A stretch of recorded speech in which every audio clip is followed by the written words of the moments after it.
বন্ধুরা তোমাদের দেখায় আমি যে বিয়ে বাড়িতে গেছিলাম, বিয়ে বাড়ির গেটটা দেখো, গেটটা কত সুন্দর করেছে আর লাইটিংগুলো কি সুন্দর লাগছে দেখো। দেখতে দেখতে বৌদিও মানে এখানে আমার দাদা বৌদি দাঁড়িয়ে ফটোশ্যুট করছিল। তারপরে চলে এসলাম যে বিভিন্ন রকম যে স্টল করেছিল স্টলের কাউন্টারে, সেখানে এসে দেখলাম বিভিন্ন রকম মকটেল, যে মকটেলগুলোর কোনোটাই আমি নাম জানি না।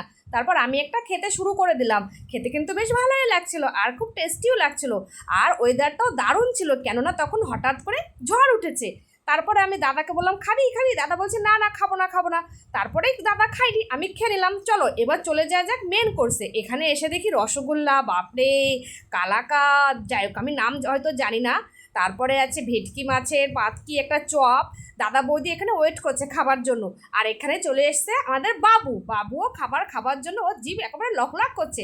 আর খাবারের ওখানে ছিল প্রচুর ভিড়, যার জন্য আমরা দাঁড়িয়ে অপেক্ষা করছিলাম। যতক্ষণ না লোকেদের খাওয়ানো হবে ততক্ষণ তো আমরা বসতে পারবো না।